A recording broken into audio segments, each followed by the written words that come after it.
A business trip, one too many drinks, and I ended up in bed with my boss. I woke up in the middle of the night, sobered by sheer panic, and made a run for it. The moment I got home in the pre-dawn gloom, I scrambled to check my bank account. An hour later, my heart sinking with every passing second, I had no choice but to call my boss. Mr. Kingsley? I was just calling to see if you were satisfied with the VVIP service I arranged for you last night. Silence. Then, his signature deep voice, raspy with sleep and a faint London accent, crackled through the phone. I was drunk, Abby, not erased. Now get your ass back here and pick me up. Me. Picking you up is not an option, but I can arrange for you to be disposed of. The company had just transferred a new boss from our London office, Marcus Kingsley, young, rich, and so handsome it was almost unfair. He made all the other so-called elites in the office, who had seemed perfectly presentable before, look like absolute trolls. In the 2 months he'd been with us, Marcus had proven himself to be low-key in person but extravagant in his methods. He'd silently bulldozed through a year's worth of backlogged problems, solving them all without breaking a sweat. At the quarterly review, our department didn't just become number one, we also walked away with the largest team bonus. And once everyone knew Marcus was single, the women in the office went on the offensive. Take Jessica, for instance, widely considered the office bombshell. Her skirts got shorter, and whenever she went to Marcus's office, she practically tried to sign documents from his lap. But Marcus deflected every advance with infuriating, effortless grace. After 6 months, the female troops had all retreated, defeated, and demoralized. One day, they were all gathered in the break room, comparing notes and discovering that none of them had succeeded. There was a certain camaraderie in their shared failure. After a round of jokes, someone's gaze landed on me. If I remember correctly, Abby's the only one who hasn't thrown herself at Mr. Kingsley.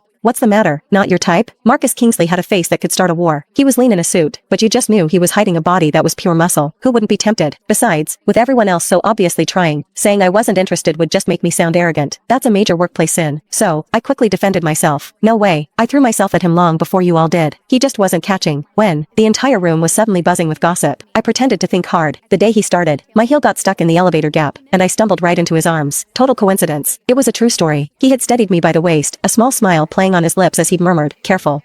That was an accident." They all laughed. I laughed along with them, deciding to come clean. Look, a handsome face is nice, but I'm a woman who loves her money. I'm on a mission to save $2 million so I can quit the rat race and retire to my quiet hometown. Men are nowhere near as important as cash. As soon as the words left my mouth, the glass door to the break room slid open. Marcus Kingsley stood there, phone in hand. I had no idea how long he'd been listening. "Abby," he said, a slow smile spreading across his face. "Pack your bags. We're going on a business trip. Here's your chance to make some money." Me. Everyone else scattered like startled birds. It was my first business trip with Marcus in the 6 months he'd been here. The driver, Ben, was already waiting downstairs. He saw me get out of my cab and even helped with my luggage. As we were chatting, Marcus came down, a laptop bag in one hand, deep in a phone call. He handed the bag to me, his eyes gesturing for me to get in the car first. I settled into my seat, and he continued his call for another couple of minutes. Through the window, I unabashedly sized him up. He really was gorgeous. A perfect 6'2" frame, a meticulously styled haircut, a strong nose, and sharp, intelligent eyes. When he wasn't smiling, he had an untouchable air, but when he did, he was like a dangerously charming fox. Click the link in my bio to get the full story for free.